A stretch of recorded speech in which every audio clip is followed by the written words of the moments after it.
altitudes of 2,000 feet and below, we're testing the spread of bioweapons with this inert, non-threatening bacteria.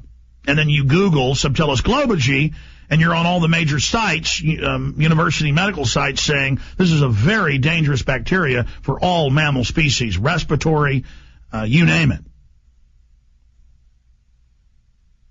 So, and that's just one example I'm honing in on to cover there. Of thousands. Remember, this is a criminal eugenics government. Our government's been hijacked by bankers who believe in eugenics and financed Hitler and everything else in the last century. They're setting up the bioethics boards. It's the mainline view in the biology departments that they've got to cull 80 to 90% of the population. Dr. Peter Singer, Dr. Pianka, all these people running around saying it constantly. And then they're in control of the shadow government, and they admittedly took 4,000 plus U.S. foster children and radiated them to death. Just Google radiation tested on children, and you'll get the Atomic Energy Agency, UN reports admitting it. You'll get the Department of Energy apologizing for it, how they took the little kids and strapped them down and radiated them to death. All different, variants. Some they gave a light dose, some a medium dose, different types of, chambers they put them in to fry them. And then they told Israel, we'll give you a couple $2 billion from the 50s until the early 60s for 10 years if you take 110,000 plus Sephardic Jewish children, it's specified for some reason. That's the Arab-looking on average Jews, the darker-skinned Jews. And if you radiate them, and so they took them, and most of them died. They were given different variants. And that's Jerusalem Post, Haaretz, all the major papers.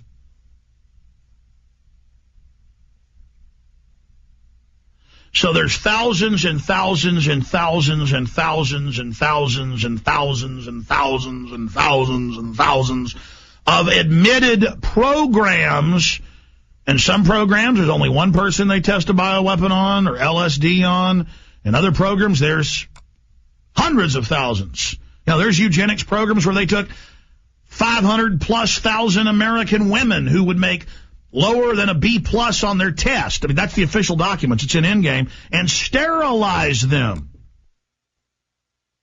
So that's what this whole system is. And then we notice suddenly in the mid-90s that condensation trails start disappearing in hours, not even disappearing, expanding in hours, and not going away in minutes. And then now I'm sitting here looking at 1992 reports. Look at this. Policy implications of greenhouse warming mitigation application in science, 1992. You can go read this government-funded report. Policy implications of greenhouse warming mitigation adaptation in science base, nap.edu, National Academy of Sciences, and they talk about chemtrail spraying and how they're going to do it. And boy, did they land. You got a Nobel Prize winner, got a Nobel Prize right around that time. This is all hidden in plain view. Talking about having planes dispersed this and having it mixed in with the fuel. And then you've got all these Council on Foreign Relations reports. May 5th, 2008. They just put out another one 2 weeks ago. That's what Obama's science advisor is talking about in the Associated Press and London Guardian. Saying, oh, yeah, we may have to start geoengineering things. We may have to start spraying particulates to create cloud cover to protect us from the greenhouse effect. When actually, most of the studies show that I've seen, we talked to climatologists, that more cloud cover at first cools things down, but then heats things up. So it's just insane. I think they actually know we're going into an ice age, and they're trying to heat things. These people are out of their minds. But, I mean, here it all is, and, the issue here is that they're now introducing it. Oh, yeah, we're going to start spraying you to save you. And then you read the actual documents. They call thousands of flights a month spraying us that they admit testing. We're having to, it's kind of like they Again, they've been spying on you with the NSA without warrants for years, and now they say, oh, yeah, now we're passing a law to retroactively make it okay, or, oh, yeah, we're building FEMA camps. You know, we built these camps, and we've set up old military bases, but now we want a law giving it more funding and authorizing it. And the law is a complete blueprint of what we've laid out in films of how they have set up the camps, how they're going to introduce them to you, how they're going to sell them to you like they're Disneyland or something. And sure enough, that's how they're introducing them. Club FEMA. Look at this headline, London Guardian. Obama climate advisor open to geoengineering to tackle global warming. So see, that's how they introduce it to you. Not with a bang, but with a whimper. Just, oh, yeah.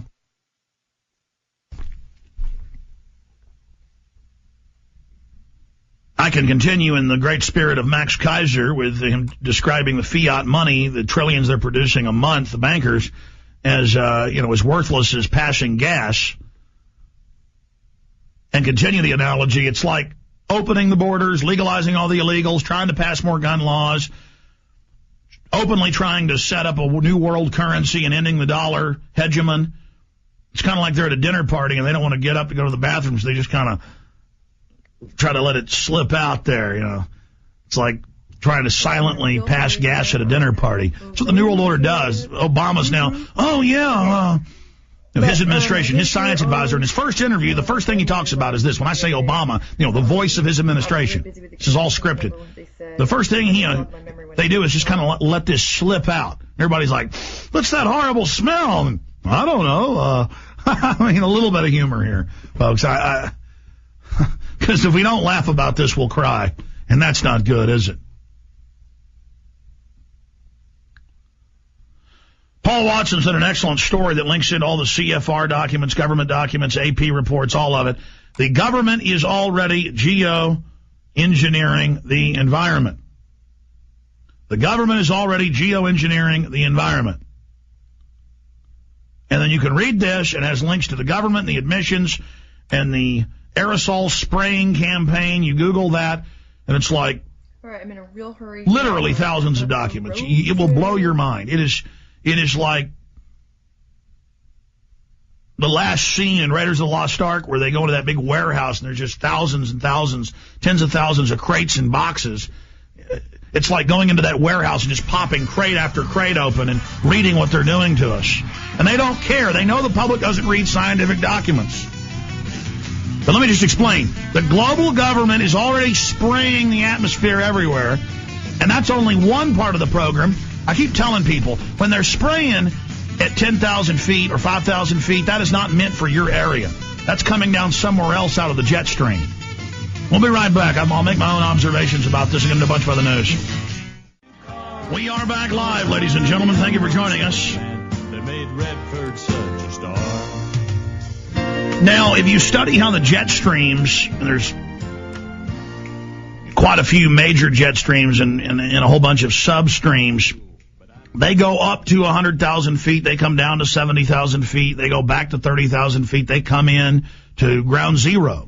And one of the larger jet streams comes in right over New Mexico, Texas, Louisiana. It moves back and forth about 500, 600-mile area every few days. You can watch the satellite feeds. Just Google satellite feeds jet streams and then find that jet stream, and you can watch the 7-day animation they do from the different satellite photos. You can see the jet stream moving back and forth, and you'll see it. It dumps on average right over the middle of Texas. And that's why you'll always hear, oh, there's red dirt over everybody's cars today. That came in from China and Mongolia. And that's why universities study how spiders and bugs and gnats frozen, because they get put up into the upper atmosphere. They get caught up in the wind, taken up. Sometimes junk, balloons, that have already popped, pieces of paper from all over Asia come raining down in Texas. That's because the jet stream dumps right in over New Mexico, Texas, Louisiana, sometimes going out as far as the panhandle of Florida and Mississippi. And that's why China burning all the toxic waste and, this pollution is a real issue environmentally. That is just coming right into Texas. Some of it dumps into the Gulf of Mexico. But I'm already digressing. This is the issue with the atmosphere. That's why every time they use depleted uranium in a war in Afghanistan or Iraq, uranium detectors that they have in the United States and Canada and England all go off the charts, and in Europe, because the jet stream is blowing across the United States, across the Atlantic, across the Mediterranean, across the Middle East, across Asia, Central Asia, Southeast Asia, right across the Pacific, and then right through the United States, and then back over England, and then it goes around and around that way. Around and around it goes. So they use depleted uranium. It's in the tens of thousands of tons now. Just so poisonous. Not just radioactive, but poisonous. Just deadly.